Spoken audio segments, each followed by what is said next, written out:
donner les vocabulaires essentiels pour les débutants en statistique. Regardez, quand on dit statistique, il faut commencer par voir les objectifs de la statistique. Il faut voir, quand on fait une recherche statistique, bon, il faut commencer par collecter les informations, on dit informations ou bien données, et puis il faut les traiter, analyser, et généralement, il faut les publier.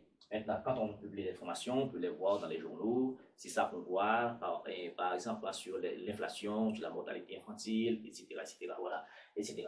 Mais quand on met une recherche statistique, on peut la mener maintenant sur un ensemble. Cet ensemble peut être des humains, n'importe quoi. Eh bien, cet ensemble-là s'appelle population. Population, c'est l'ensemble sur lequel on mène une recherche et une étude statistique. Maintenant, et puis, si on parle des ensembles, il peut y avoir des éléments de cet ensemble. Eh bien, en statistique, on parle d'individus, d'accord, ou bien unité statistique. Et puis, on peut tout aussi faire, mener l'étude sur une partie, ou bien un sous-ensemble, d'abord de la population. Ça, on appelle ça un échantillon. Maintenant, quand on mène une étude statistique, ou bien on fait une recherche statistique, dans la population, on cherche une information, je dirais, pertinente.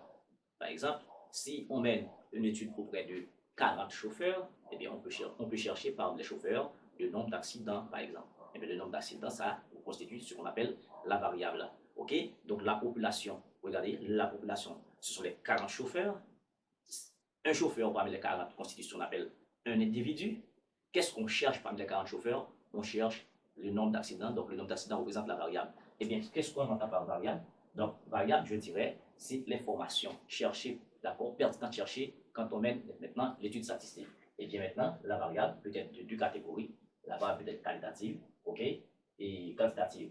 Qualitative, quand les modalités, d'accord, ne sont pas mesurables. Par exemple, état civil et religion. État civil, quand je dis état civil, je vois et marié, divorcé, célibataire, et fiancé, vivre avec, etc. Voilà, plein de choses. Quand on voit, par exemple, religion, on ne peut pas traduire religion par un nom. Donc, religion, protestant, catholique, luthérien, plein de choses comme ça. OK? La couleur des yeux, la couleur des cheveux, donc on ne peut pas la traduire par des noms, les modalités ne sont pas mesurables. D'accord? On parle d'une variable qualitative. D'accord? Tout simplement. Maintenant, il y a une variable quantitative qui peut être de deux catégories aussi. La variable quantitative, ça veut dire si les modalités sont mesurables. Par exemple, si nous prenons la taille, l'âge, d'accord, etc., le nombre d'enfants. Vous voyez, on peut traduire ces informations-là, ces variables-là par des noms, ces modalités-là par des noms. On parle de variables quantitatives, d'accord, qui peut être discrète ou bien continue. Eh bien, discrète, si les modalités peuvent prendre seulement des valeurs entières. Par exemple, le nombre d'enfants, d'accord, on ne peut pas avoir des enfants à moitié. Donc, là, on parle de variable quantitative discrète.